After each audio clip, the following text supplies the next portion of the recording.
Boa noite a todos. Vamos iniciar mais uma live pela Centro Espírita Missionário da Luz.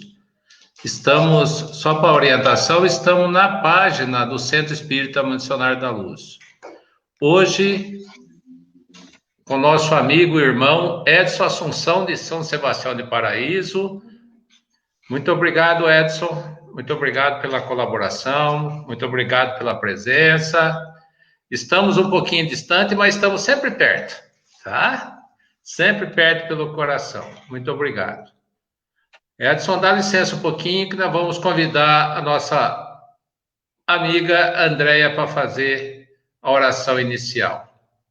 À vontade.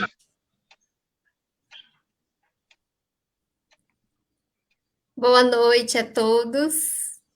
É com muita alegria que damos início à noite de hoje. Vamos pedir a todos que serem os seus sentimentos, as tribulações do dia, que possamos rogar ao Mestre amigo Jesus a tua presença em nossas vidas, que nos inspire na reflexão da noite de hoje e os bons espíritos acompanhem, nos inspirando no bem, neste momento que tanto precisamos exercer a fraternidade e o amor ao próximo. Agradecemos a Deus a oportunidade de estarmos todos unidos em pensamento e no sentimento fraterno. Que assim seja. Uma boa noite.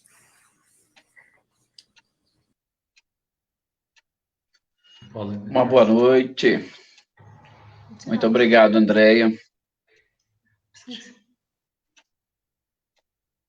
Muito obrigado, Andréia, por esta prece, por preparar um ambiente que o Reinaldo e a Cecília também já estão há um bom tempo preparando para esta nossa conversa ou para as nossas reflexões desta noite. Como o Reinaldo disse, nós estamos distantes fisicamente, mas estamos muito próximos pelo coração. E isso é importante, apesar de sentirmos, sim, a saudade de um abraço, de um aperto de mão. Isso é realmente algo gostoso. E que nós possamos, valorizar cada vez mais as nossas amizades e este contato que nós sempre temos com as pessoas e que, nesse instante, principalmente pelas necessidades sanitárias, a gente precisa manter-se distante. Mas é um prazer imenso poder estar aqui mais uma vez, juntamente com vocês, queridos amigos do Centro Espírita Missionários da Luz de Pirassununga, e há muitos outros companheiros que também estão nos acompanhando de diversas cidades. É sempre bom e importante nós ressaltarmos essas oportunidades que nos foram concedidas pelo próprio avanço tecnológico e que nos permite estarmos bem próximos, sobretudo no que diz respeito a essas reflexões e a continuidade desses ensinamentos do Cristo que nós precisamos levar a todos os corações. Nós precisamos levar, quero dizer, em todos os sentidos. Inclusive, vocês estão trazendo também para nós as suas reflexões. Nós estamos unidos, com certeza, por uma sintonia muito gostosa e nós vamos, com auxílio da própria espiritualidade, captando aí essas necessidades, essas indagações, tentar levá-los a uma reflexão, e uma reflexão hoje bem interessante sobre este tema, a conversão de Saulo e Paulo de Tarso. É um tema que, com certeza, muitos de vocês já conhecem. Aliás, quase todos conhecem a história, independentemente da religião que cada um de vocês tenham surgido, é algo muito presente na vida de todos os religiosos, em especial dos religiosos que têm a Bíblia como o seu ponto de referência e o Novo Testamento, acima de tudo, exatamente pela influência que Paulo exerce sobre todo, em especial o Ocidente, porque as suas cartas são os documentos mais claros e autênticos que nós temos e que hoje compõem esses livros do Novo Testamento. Então, ele tem uma importância ímpar para a religiosidade do nosso planeta. E vamos tentar identificar, é claro, utilizando de diversas obras, utilizando de diversos comentários, algo que possa acrescentar às nossas reflexões na noite de hoje. E a gente vai, é claro, iniciar lembrando de uma das obras mais fantásticas que nós temos, é justamente a obra Paulo e Estevão, psicografia do nosso querido Chico, e onde Emmanuel nos traz, e é interessante vocês pegarem, quando tiverem oportunidade de ler a obra, aqueles que já leram, reler, peguem a introdução ou o prefácio, ou as breves notícias que Emmanuel vai nos trazer bem no início da obra, porque tem alguns aspectos interessantes e, às vezes, nós não nos debruçamos muito sobre esta parte inicial, porque ela vai, ou ela pelo menos nos remete àqueles pontos principais que o autor identificou quando ele quis trazer. E Emmanuel tem essa preocupação, olha, mas já existem tantas obras que envolvem ou que contam a história do convertido de Damasco, mais uma. Então, Emmanuel vai explicar o porquê que ele nos apresenta este livro, esta obra, e qual é o seu principal objetivo. Também é interessante, à guisa de introdução, lembrá-los que Chico contava que, quando estava psicografando essa obra, ele teve a oportunidade de se reunir com esses personagens no plano espiritual de Pedro Leopoldo. O quanto deve ter sido realmente fantástico ele ter vivenciado e captado as energias e vibrações destes seres que conseguiram levar à risca o Evangelho do Cristo. Nós, tenho certeza que gostaríamos também de experimentar as mesmas sensações. E a gente pode fazer, a partir do momento que a gente busca na nossa própria mente viver ou reviver essa história, mas, sobretudo, buscar e encontrar no nosso próprio coração as mesmas alegrias que Saulo conseguiu encontrar depois deste processo de conversão que nós vamos conversar, que nós vamos nos entender da agora em diante. Então, Emmanuel chama a nossa atenção para esses objetivos e ele vai exatamente falar de um projeto do próprio Cristo, mas nos remetendo à autoanálise no nosso próprio projeto. Será que nós já podemos nos dizer convertidos? Será que nós, todos que estamos aqui agora fazendo essa reflexão, podemos também dizer que nós já fomos convencidos dos ensinamentos do Cristo e hoje nós estamos conseguindo vivenciá-los? É uma pena que muitos de nós não consigamos identificar, assim como Emmanuel chama a atenção exatamente no prefácio dessa obra, a atenção de como que as coisas aconteceram. Porque Saulo, a gente guarda, acima de tudo, aquele episódio onde às portas de Damasco teve um clarão, ouve-se uma voz e ele identifica na voz e no clarão o próprio Cristo. Muitos de nós estamos aguardando e esperando algo parecido.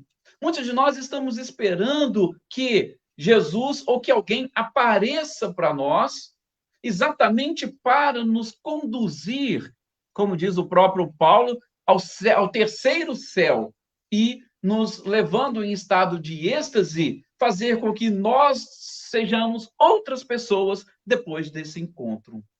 Mas o projeto, se eu posso assim chamar, da conversão de Saulo, gente, ele não começou às portas de Damasco. Eu posso dizer, inclusive, que foi o marco principal, que foi o ápice da conversão. mas a sua conversão, ela começou a ocorrer muito antes disso. Então, a gente vai focar, sobretudo, nesta preparação. Por quê? Porque enquanto muitos de nós estamos aguardando um episódio às portas de Damasco, nós já podemos estar sendo preparados há muito tempo e nós estamos apenas e tão somente adiando a nossa real conversão. E aí a gente vai lembrar um pouquinho da própria infância e adolescência deste apóstolo dos gentios. A gente vai lembrar de Estevão, porque o próprio Emmanuel deixa muito claro, sem Estevão não teríamos Paulo. E colocando uma pitadinha aí bem interessante nessa história, nós vamos também nos lembrar, em rápidas palavras, de Abigail, que os historiadores, não identificaram. Por quê? Porque na Bíblia não traz essa personagem, não identificaram Abigail fazendo parte desta história. Mas Emmanuel, na sua obra, deixa muito claro, e a gente vai identificar a importância que ela também teve em toda essa história.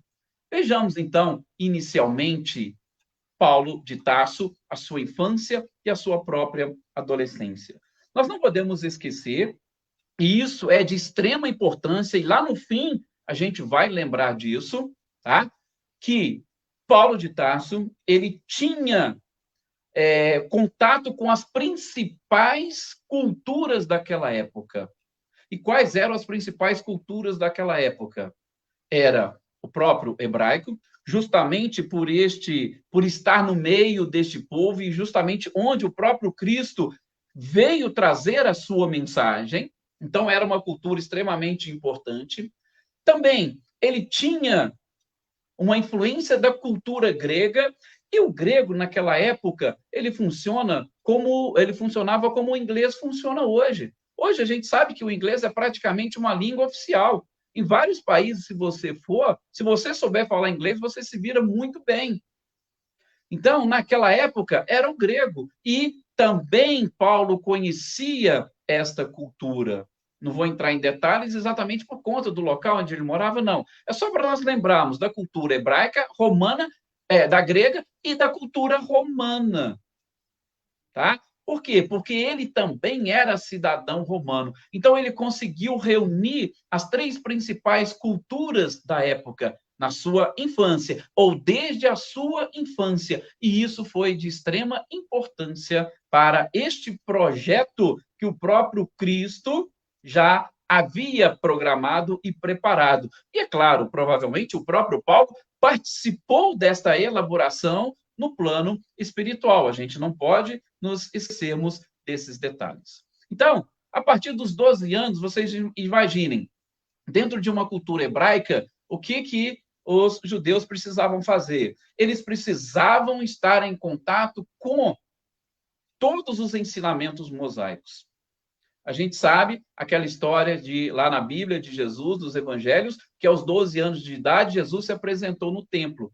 Saulo teve também essa oportunidade, se apresentou e desde os 12 anos ele começou a trabalhar, procurando entender e conhecer os preceitos mosaicos. Aliás, eles buscavam, inclusive, decorar os próprios preceitos mosaicos.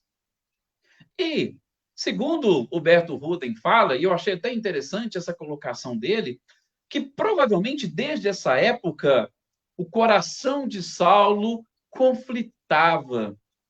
Ele fala assim, por quê? Porque fazendo uma leitura e uma interpretação das cartas de Paulo, a gente vai perceber, sim, um certo conflito íntimo, principalmente entre a cultura hebraica antiga e o próprio ensinamento do Cristo. E não é assim aquele conflito de colocá-lo de forma contraditória. Não, não é isso. É um tipo de conflito exatamente com aquelas informações que ele obtinha e provavelmente aquilo que fazia parte do seu projeto. Então, aquilo, segundo Berto Ruden, provavelmente já incomodava Saulo de Tarso. Ele traz, nas suas epístolas, muitos problemas metafísicos relacionados com o pecado, com a redenção.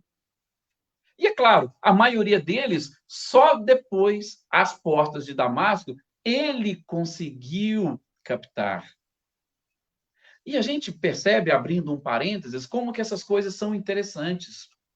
Nós, principalmente aqueles que tiveram uma iniciação em outras crenças religiosas, e eu posso falar até aqueles também que tiveram uma iniciação dentro da própria doutrina espírita, nós tivemos durante muito tempo contato com os ensinamentos do Cristo, para os próprios evangelhos. Mas vocês já prestaram atenção? Somente depois a gente conseguir aprofundar um pouquinho na doutrina espírita e entender é que a gente vai conseguir compreender os ensinamentos de Jesus. Eu ouço muitas pessoas dizerem exatamente isso. Mas antes eu não conseguia entender essa passagem. Antes eu não conseguia entender esse milagre. Então veio o Espiritismo e exatamente apresentou-nos a chave para esse entendimento. E eu imagino que Paulo também deve ter passado por isso. Tinha todos aqueles ensinamentos de Moisés, mas ele era uma pessoa muito perspicaz. Ele pensava lá na frente. E provavelmente ele conseguiu entender melhor tudo aquilo que Moisés havia trazido depois que ele teve contato com Jesus e o seu próprio evangelho.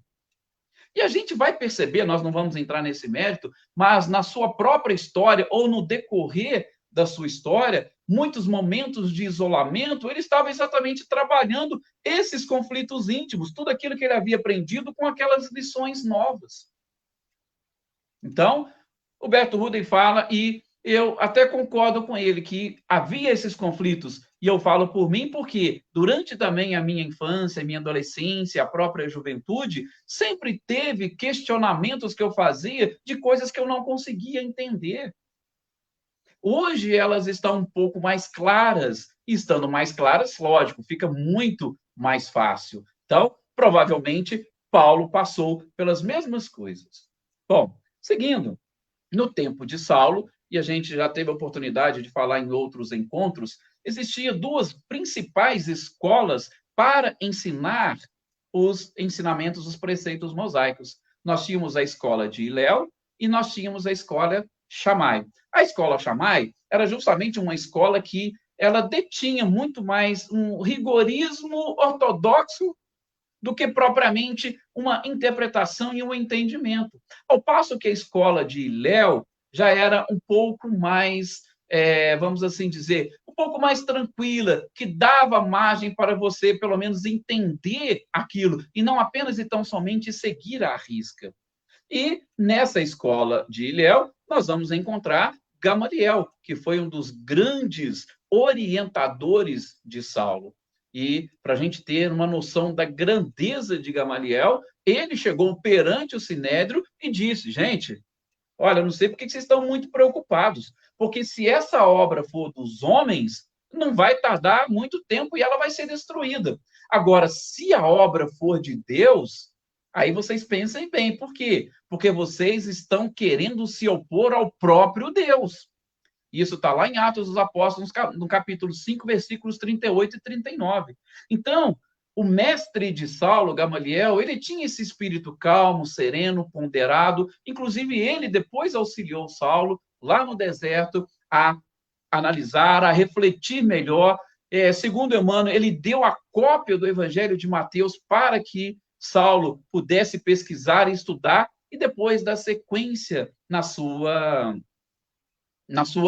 pregação ou no seu objetivo de levar todos esses ensinamentos aos gentios. Então, essa primeira parte nós não podemos esquecer, da infância, adolescência e juventude de Saulo, quando ele passou exatamente buscando conhecer esses ensinamentos. Era um jovem que tinha uma vontade, um interesse enorme, uma capacidade, um conhecimento.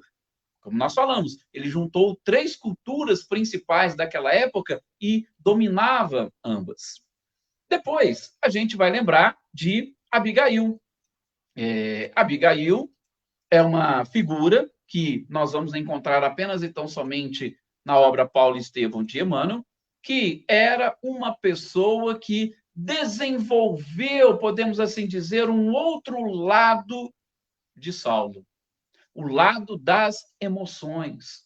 Desenvolveu aquele lado dos relacionamentos, mas sim, um relacionamento como nós devemos entendê-lo. Não é aquele relacionamento que Saulo tinha com os outros colegas, que era algo muito mais voltado para os interesses, e em especial para os interesses da sociedade daquela época, ou para os interesses materiais. Abigail era um relacionamento diferente, que trabalhava no campo das emoções de Saulo. E isso foi interessante, aliás, isso é importante para a criatura. Eu não sei se vocês têm lembrança, mas lá no livro Céu e Inferno, no capítulo 3, se eu não estou enganado, no item 8, Kardec vai trazer para nós que nós precisamos evoluir intelectualmente. E como que a gente evolui intelectualmente? A gente evolui intelectualmente através do trabalho. E o trabalho de Saulo era justamente neste aprendizado que ele aplicaria depois como um doutor da lei. E a gente precisa também crescer no plano emocional ou sentimental, vejam as duas asas que Emmanuel fala, e para a gente conseguir avançar e evoluir, nós aprendemos ou temos a oportunidade de, nos relacionamentos, desenvolvermos essa parte. Então, Saulo teve a oportunidade de desenvolver, ainda que por breves momentos, essa parte dos relacionamentos, aquilo que ficou realmente gravado no seu coração, e aqueles que forem ler a obra de Emmanuel vai perceber, no capítulo referente à estrada de Damasco, que Paulo não tirava Abigail dos seus pensamentos. Então, ela teve uma influência muito grande nesse processo de conversão. Então, veja, nós já falamos da sua infância e adolescência, como que foi o início e a importância. Falamos de Abigail, que também teve este lado, e, sobretudo, procurando desenvolver o lado emocional, e podemos dizer, por que não, até passional de Saulo. Quando a gente for falar da conversão, nós vamos lembrar que uma das coisas que levou para Damasco foi justamente isso. E agora a gente vai falar de um outro lado. Estevão, que com certeza é um dos personagens principais, lógico, depois de Saulo, dessa trama toda. Estevão teve uma influência fantástica na vida de Saulo, tanto assim que, mais adiante, nós vamos identificar. O próprio Cristo designou Estevão para auxiliar do plano espiritual a Saulo em todo este projeto. Bom, Estevão, ou o primeiro contato de Saulo com Estevão, foi justamente na Casa do Caminho. E lá na Casa do Caminho, quando ele foi convencido por seu amigo Sadoc a identificar ou a ouvir a pregação deste jovem cristão, ele chegou, vocês vão ver, Emmanuel fala disso de uma forma fantástica, a interromper, inclusive, este sermão fantástico que Estevão estava fazendo, defendendo o Evangelho. Lógico que, abrindo parênteses, voltando um pouco atrás para vocês entenderem, sobretudo para aqueles que não leram a obra Paulo e Estevão. Estevão, ele assumiu essa personalidade porque ele havia sido preso e precisava esconder-se, porque ele havia auxiliado uma pessoa lá nesta sua fuga e essa pessoa não queria matá-lo. Então, ele precisou mudar e alterar a sua identidade para que ele continuasse vivo. E Estevão, na realidade, é justamente Gesiel, que é irmão de Abigail, esta pessoa que teve uma influência na vida de Paulo. Gesiel, Estevão, também tinha um conhecimento das Escrituras fantástico. E quando ele teve contato com os ensinamentos do Cristo, aquilo aflorou-lhe de tal forma que ele conseguiu, pelo amor, identificar o Messias na pessoa do próprio Jesus. Então, Estevão, quando teve esse contato, estava lá, teve a oportunidade de ser auxiliado na Casa do Caminho e de auxiliado, ele passou a auxiliar e foi um dos grandes pregadores da Casa do Caminho, principalmente no seu início. E, num discurso comovente e fantástico, ele foi afrontado por Saulo, mas, pela sua calma e serenidade, saiu por cima em todos os questionamentos. E aquilo mexeu muito com o orgulho do doutor da lei. Olha, como poderia? Eu sou um doutor da lei. E ele considerou isso uma afronta. E mesmo estando ali, na pregação de Estevão, em contato com muitos doentes que estavam sendo auxiliados por Estevão, por quê? Porque ele experimentou, ele identificou, ele testemunhou muitas curas que foram feitas e realizadas ali, só que Paulo não tinha essa preocupação de enxergar o povo. Não. Ele simplesmente estava preocupado com os ensinamentos de Moisés e, sobretudo, com o seu orgulho. Por quê? Porque ele, como doutor da lei, ele tinha todo o conhecimento e capacidade, aquele jovem não poderia fazer isso. E todas essas histórias envolvendo este Messias não passavam de embuste, justamente para afastar as pessoas do cumprimento das leis e, sobretudo, dos rituais mosaicos. Ele não se importava com os doentes, ele não estava nem um pouco preocupado. Por quê? Porque esta não era exatamente o foco. Ele queria manter a sua autoridade, ele queria manter o seu poder, ele queria manter o seu cargo. E ele considerava, justamente pelas suas características, uma afronta a Moisés quando falava-se de Jesus. Uma afronta a Moisés, porque como poderia um carpinteiro ser maior do que Moisés? E o pior, um carpinteiro que foi condenado pelo Sinédrio ao qual ele estava fazendo parte, ele era um doutor da lei agora. Ele foi condenado pelo Sinédrio, morreu da forma mais infamante que existia na época e não conseguiu salvar-se a si mesmo. E como que poderia agora? Então, todos estavam sendo frutos de uma alucinação. E aquele jovem não sabia o que ele estava falando, e principalmente com a sua calma, quando ele afrontava Saulo. E aí, por isso que, depois deste encontro, marcaram um outro lá no Sinédrio, que o Paulo falou, e eu ia convocar, foram exatamente buscando, tentando demover aquele jovem daquela ideia. Foi onde justamente todo o drama se desenrolou, acabou-se por Estevão ser apedrejado, Abigail foi assistir, identificou naquele jovem, naquele Estevão, justamente o seu irmão a quem ela estava procurando e que o próprio Saulo tinha prometido para ela que ajudaria ela a encontrar, e aí depois vocês peguem o romance para dar uma olhada e dar uma lida. Mas o detalhe que nós precisamos ver e identificar é justamente a questão da conversão. Por quê? Gente, o que seria converter-se? É até interessante, não vou entrar muito nesse mérito, mas depois vocês peguem um livro de Emmanuel Perante Jesus, tem um título, Convencer-se e Converter-se. Emmanuel faz um jogo de palavras fantástico. Se der tempo, depois no finalzinho, eu comento um pouquinho sobre este texto. Mas, sobre essa questão da conversão, esses detalhes que nós falamos antes, na grande maioria das vezes, ou as pessoas não se dão conta da influência e deste projeto ou deste processo de conversão. Nós precisamos começar a analisar a nossa vida, analisar o nosso passado e identificar quantos não foram os pontos onde hoje, depois de pelo menos convencidos, nós não identificamos que foram principais ou foram primordiais para chegar nesse estágio em que nós estamos hoje. Paulo teve essas características. A sua infância, Estevão, Abigail.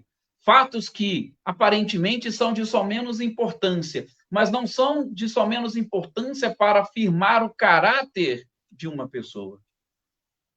Por que eu digo isso? Porque muitos de nós, esperando chegar ou ter a oportunidade de um episódio às portas de Damasco, desperdiçamos todas essas oportunidades de conversão. Vocês querem um exemplo? Pedro. Pedro teve essa oportunidade. Por quê? Pedro conviveu com Jesus durante quanto tempo? A gente sabe que desde o início da vida pública de Jesus, ele foi convidado e ele estava ali acompanhando Jesus.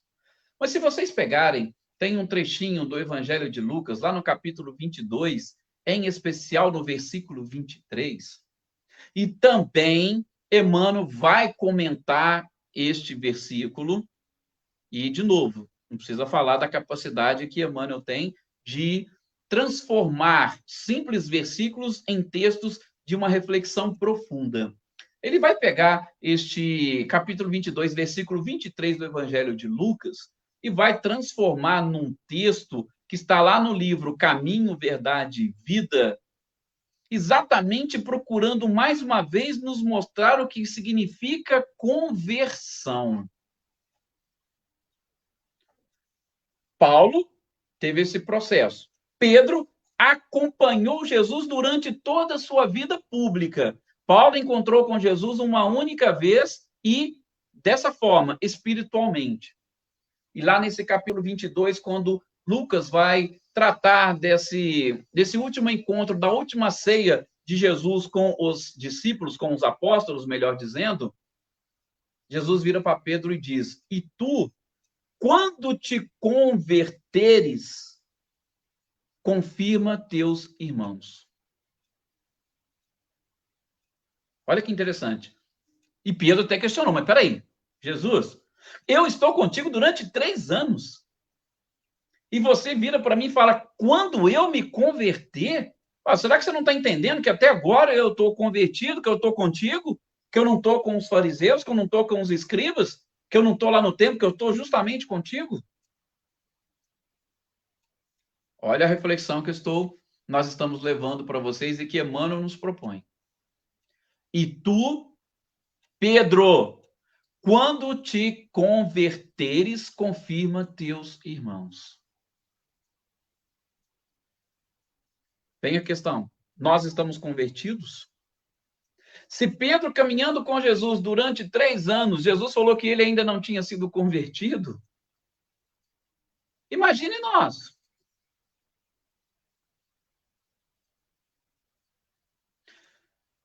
Essa é uma das propostas da nossa reflexão.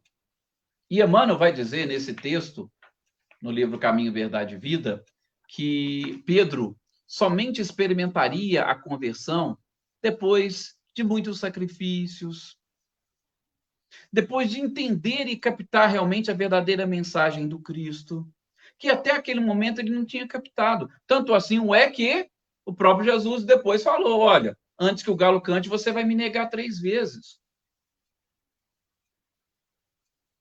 E às vezes nós estamos nesta mesma sintonia, podemos assim dizer, de Pedro. Às vezes nós achamos que estamos convertidos onde nós estamos. Nós achamos que estamos levando uma vida muito boa, uma vida tranquila, que o nosso local já está guardado no plano espiritual.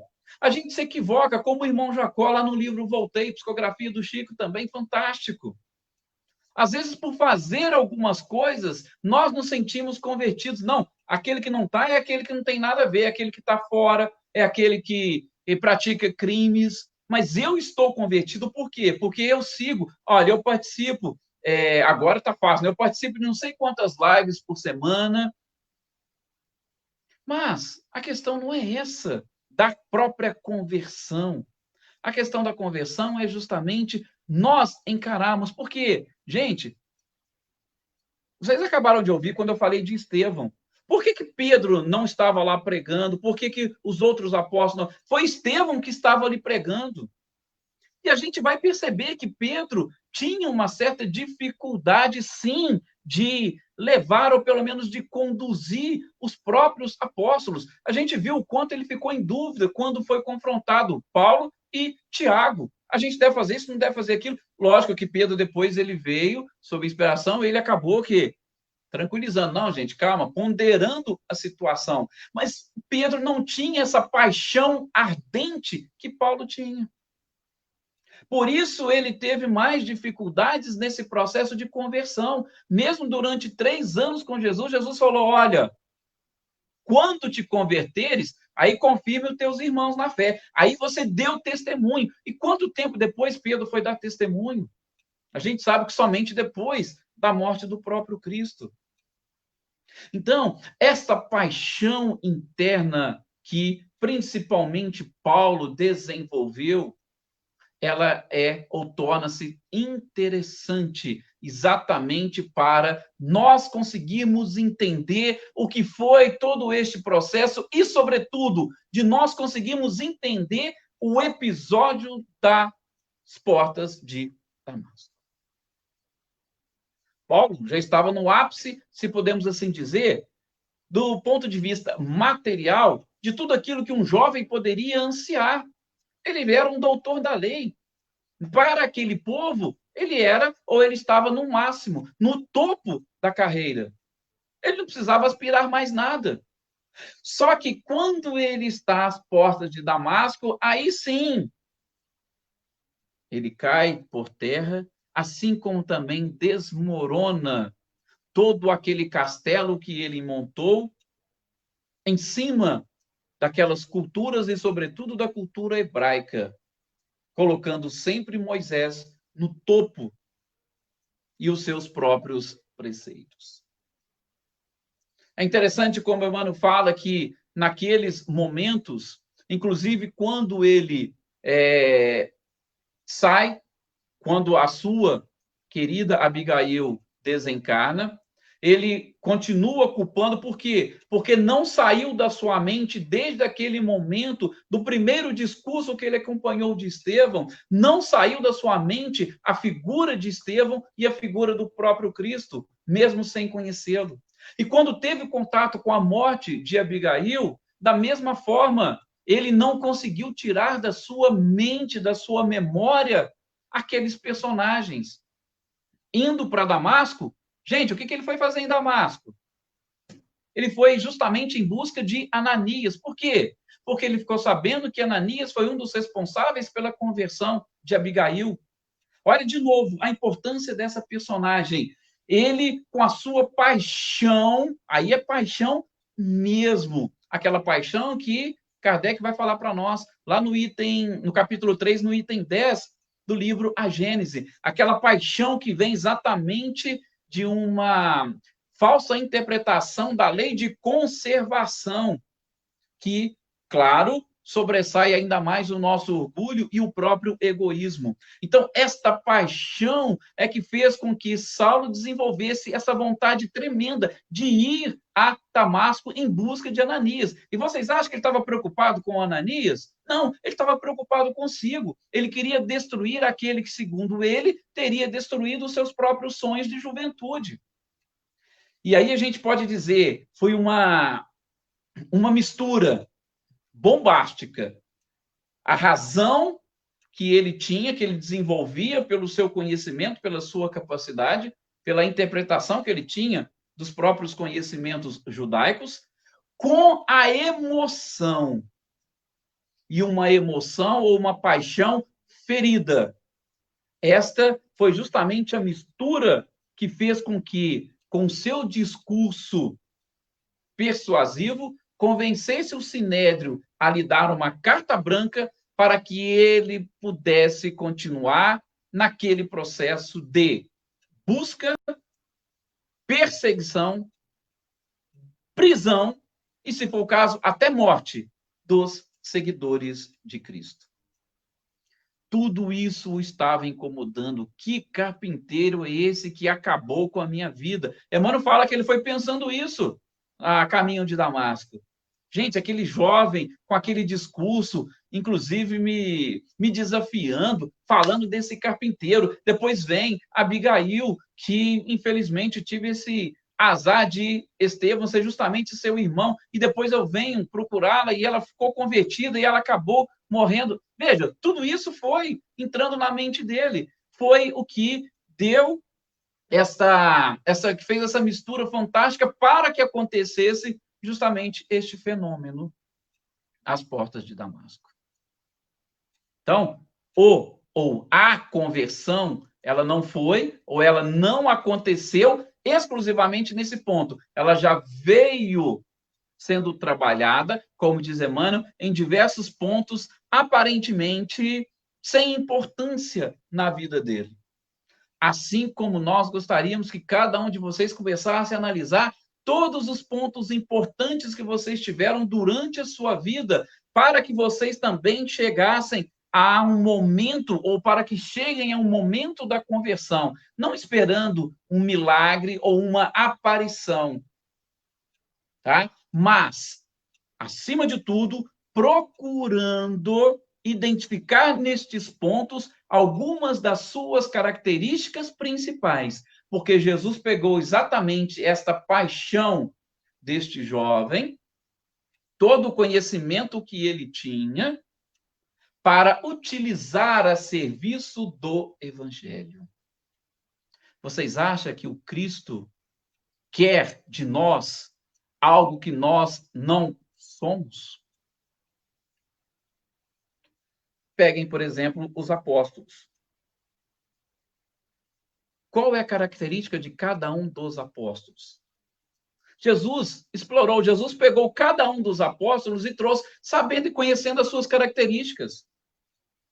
Vocês acham que Jesus pegou os apóstolos e falou, agora eu vou transformar vocês de uma hora para outra? Não. Por isso que ele falou para Pedro, quando tu te converter, desconfirme os teus irmãos da fé. Mas eu sei que, por enquanto, você não está preparado, porque Jesus conhecia. E é claro que Jesus tinha a ficha de Saulo na sua mão. Ele sabia o que ele estava fazendo, com quem ele estava contando. Da mesma forma que acontece conosco. Cada um de nós temos as nossas características. Não esperem vocês serem ou desenvolverem de uma hora para outra características totalmente diferentes. Ah, não, agora que eu virei espírita, eu quero ser palestrante. Ou agora que eu virei espírita, eu quero ser um médium como o Chico Xavier. Não. Jesus escolheu você pelas características e qualidades que você tem. Por isso, esse chamado está sendo feito durante toda a sua vida. Identifique essas características para que você coloque-as a serviço do Evangelho. É isso que nós precisamos fazer. E é isso que aconteceu com Saulo. Ele pegou as suas características e colocou a serviço do Evangelho. Não teve nada de diferente. Por exemplo, eu gosto até de uma brincadeirinha que o Rossandro faz, e é interessante, essa questão do jogo de palavras, né? Você fala, por exemplo, palavras do Rossandro, que Paulo era perseguidor dos cristãos. Mas isso aí a gente usa muito mais para dizer algo, ou a gente fazer aquela do politicamente correto. Por quê? Repito, palavras do Rossandro. Gente, Paulo, até aquele momento, ele era um assassino, ele era covarde, ele era burguês e ignorava completamente as necessidades do seu povo. Por quê? Por que ele não pegou e se insurgiu contra Roma, que estava escravizando o povo, cobrando os impostos? Então, o Rossandro fala e eu achei interessante. Paulo era um assassino, covarde, um burguês ignorante que não se preocupava com o povo. Ele poderia fazer o contrário ao Sinédrio. Vamos colocar o povo contra Roma e vamos conquistar a nossa independência. Não. Mas, assim, politicamente correto, a gente fala, não, ele era um perseguidor de cristãos. Aí ele ainda brinca, né? Quando o Chico também ia se referir às prostitutas, ele chamava as garotas de programas de irmãs que vendem as forças sexuais da alma. É politicamente correto, uma forma de você falar garota de programa. E esse é que eu achei mais engraçado, quando ele fala também que uma pessoa está levando chifre, você diz que ela está momentaneamente obliterada do contrato afetivo. Como diz ele, né? Numa dessa aí, até o chifre fica algo muito bonito e muito gostoso, tá? Brincadeiras do Rossandro à parte, mas é esse politicamente correto que a gente utiliza para o perseguidor de cristãos. Paulo era um assassino, covarde, burguês. Por quê? Porque ele tinha uma paixão muito forte em tudo aquilo que ele fazia. E essa paixão é que fez com que ele levasse o evangelho a ferro e fogo para todos os lados. E Jesus espera o que de nós? Ele espera de nós a mesma coisa que Paulo? Não, por quê? Porque nós temos características diferentes. Por isso, nós precisamos identificar todos esses chamados que nós tivemos durante toda a nossa existência, para a gente ver quais são as nossas características e como nós podemos colocá-las a serviço do Evangelho. Porque não é fácil e simples dizer como Saulo diz. E aí, também, em algumas traduções bíblicas, vocês não vão ouvir essa frase, mas Emmanuel deixa ela muito clara no seu livro, na sua obra, que a gente sabe que os livros de Emmanuel, mesmo os romances, são fantásticos, e eles, acima de tudo, representam a história verdadeira. Nós, quando estivermos preparados, como Saulo, para dizer o que queres que eu faça num simples chamado, a gente tem que conhecer e saber do que nós somos capazes. Paulo sabia do que ele era capaz. Porque se ele estava assassinando, se ele estava tendo todo aquele ímpeto, aquela paixão, ele sabia que ele poderia. E o que é mais interessante em tudo isso, quando Paulo diz, o que queres que eu faça, numa resposta, numa pergunta muito simples e direta que Jesus foi fazer para ele, né? Por que me persegues? E aí, quando ele se apresenta, eu sou Jesus, a quem tu te persegues, quando ele pergunta quem ele era, Saulo se colocou, o que queres que eu faça? Saulo poderia ter duas, pelo menos, respostas, ou poderia ter duas posturas diferentes. É a palavra correta, posturas. Que muitas das vezes nós temos sem pensar. Gente, Paulo de Tarso poderia se justificar. De novo, Rossando fala disso de uma forma fantástica. Ele poderia se justificar, mas espera aí, Jesus, eu não sabia, né? Eu aprendi com os meus pais que você viria num carro coroado, cheio de anjos e não sei o quê, de soldados, num exército. Espera aí, né? Você me enganou. Então, como é que eu poderia, nesse instante, pensar e não te perseguir? Então, ele poderia justificar. Quando Jesus apareceu para ele e falou, por que você está me perseguindo? Ou ele poderia ter uma outra postura, se culpar. Se ele, de repente, começasse a se culpar, ai, nossa, realmente eu fiz, eu não deveria, eu sou um crápula e tal, ele poderia, uma dessas posturas, não faria dele o apóstolo que ele foi, o divulgador do evangelho que ele foi. Porque aí, como eu disse a vocês, eu voltaria no final, a essa mescla das três culturas que ele tinha, fez com que ele fosse o apóstolo que levasse o evangelho de Jesus para os quatro cantos do mundo, podemos assim dizer. O conhecimento que ele tinha de todas as culturas facilitou este processo de levar o evangelho para os outros. As suas próprias cartas, ele tinha um pleno conhecimento de tudo isso. Mas, de novo, ele não se justificou e ele não se culpou. Ele simplesmente virou, o que queres que eu faça? Nós também já fizemos essa pergunta, o que queres que eu faça? E quando a resposta veio, o que nós fizemos? Aliás, nós conseguimos identificar a resposta? Aqui um outro detalhe nesse processo da conversão que eu queria chamar a atenção de vocês. Porque, gente, quando Saulo perguntou o que queres que eu faça, provavelmente ele já queria ouvir, né? Opa, é para você fazer isso, fazer aquilo e tal, aquilo outro, porque nós somos, assim, muito ansiosos. Aí lembra do capítulo 3 do Livro dos Médiuns, né, onde Kardec vai colocando ali os espíritas convencidos. Aí a gente tem os espíritas exaltados, os espíritas imperfeitos, os experimentadores e os verdadeiros espíritas, né? Só para lembrar e fazer essa analogia. Nós somos muito ansiosos quando nós estamos com aquela vontade, com aquela paixão de fazer ou exercer alguma coisa. A gente não consegue desenvolver a calma, a tranquilidade e, sobretudo, a paciência. O que Jesus disse para Saulo quando ele falou o que queres que eu faça? Ele já não passou, eu quero que você faça isso, aquilo. Não. Ele falou, olha, vá, entre na cidade e aguarde. Ou seja, tenha paciência. Olha que interessante. tenha paciência, que eu vou te mostrar o que você deve fazer. Mas primeiro tenha paciência. Nós, quando também somos levados a nos convencermos de alguma coisa, principalmente, agora eu posso trabalhar no convencer e converter, antes de nos convertermos, mas quando nos convencemos de alguma coisa, será que nós temos essa paciência para aguardar os convites? Todos vocês que tiveram oportunidade, por exemplo, dentro de casas espíritas, quando chegaram, e aí depois de um tempo ali trabalhando, tiveram paciência quando receberam os convites para saber o que cada um poderia fazer? Ou ficavam todos ali desesperados, eu quero fazer isso, eu quero fazer aquilo, e às vezes até atropelando? Ou ficaram tão acomodados que quando chegou o convite, você falou, não, ainda não estou preparado. Não, isso aí não, eu não dou conta. Deixa para fulano, fulano é mais bem preparado, ele está... Qual foi a nossa postura? Saulo fez isso. Entrou na cidade, foi para uma hospedaria e ali ficou. Dispensou os seus colegas que estavam junto com ele, que também presenciaram, tá? Eles não identificaram bem nem o que estava naquela luminosidade, ouviram alguma coisa, mas também não conseguiram identificar bem o que foi dito. Mas, não, Saulo falou, olha, vocês podem voltar, que, como se diz, o negócio aqui é comigo.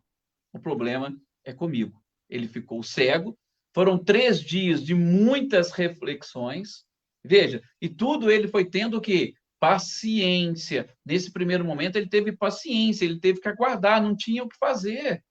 Por quê? Gente, são conhecimentos e informações que, de repente, foram praticamente 30 anos da vida dele, que ele seguia determinados preceitos, determinadas coisas, e, de repente, chega alguém e que revela para ele, mas espera aí, então aquilo que Estevão falou era verdade?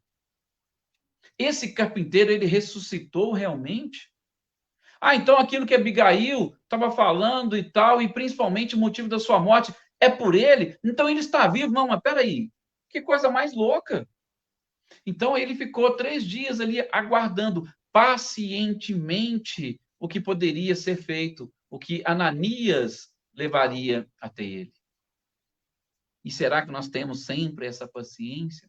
A gente lembra, o maior representante do espiritismo no Brasil, ele nunca deu uma palestra. Pelo menos uma palestra do jeito que a gente está fazendo, do jeito que a gente sabe. Vocês já viram o Chico fazer alguma palestra? Não. Ah, mas o Chico foi um exemplo de vida que transformou muitas pessoas, que conseguiu, inclusive, auxiliar muitas pessoas a se convencerem. Não vou dizer se converterem, porque a conversão é algo pessoal, é algo íntimo. Mas ele conseguiu, sim, convencer muitas pessoas. E Saulo, passando por esse processo, por essa paciência, ele ainda teve outros desafios pós-conversão. Sua família o abandonou. Aqueles que ele achava que eram seus amigos não queriam saber dele. Por quê? Opa, agora ele bandeou para o lado de lá, então ele é um traidor. E o pior, os próprios cristãos também tinham medo dele. Falou, o quê? Ele está querendo se infiltrar no nosso meio. Se infiltrar no nosso meio para depois nos perseguir e nos matar. Então, veja, ele ficou sozinho. Nem no lado dos convertidos e nem no lado dos judeus, do sinédrio que ele estava representando. Por isso, inclusive, que, segundo Richard Simonetti, Paulo foi o primeiro a descobrir que a mensagem do evangelho não era para os judeus. Pelo menos na sua tarefa, a sua missão. Não era o evangelho para os judeus. Era o evangelho para os outros povos. Ele foi o primeiro que conseguiu ver e entender isso. Enfim, para nós fecharmos as nossas reflexões, teria Paulo, durante todo esse período, 30 anos depois da conversão, defendido com tanto ardor, com tanta liberdade o evangelho e levando ele para todas as gentes, se ele fosse educado de uma forma ortodoxa? Teria ele um ponto de vista mais amplo se ele não tivesse um conhecimento de todas as culturas que ele teve? Porque tem gente que às vezes lamenta, se eu tivesse nascido em berço espírita, hoje seria totalmente diferente pelo entendimento. Será? Todo este processo que envolveu, que nós falamos lá no início, lembram? Infância, adolescência e juventude. Estevão e Abigail. Se ele não tivesse experimentado tudo isso, ele teria sido esse apóstolo do gentio da forma como nós estamos hoje identificando? Ele teria toda essa paixão, todo este ardor? Pois é. É complicado. E Emmanuel, para fecharmos, diz o seguinte: quando nós somos apenas convencidos, a gente derruba sem construir. A gente critica sem cooperar. A gente discute sem esclarecer.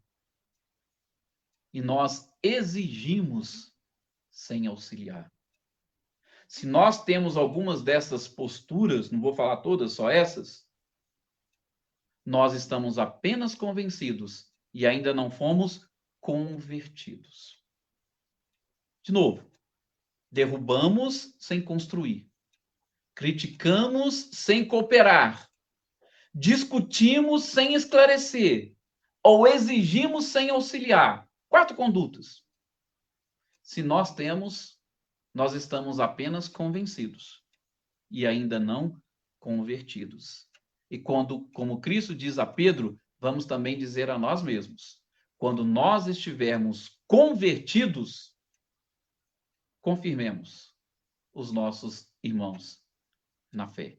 Levemos o testemunho de que realmente Jesus é a expressão, ou seus ensinamentos é a expressão da verdade. E conhecendo a verdade nos liberta.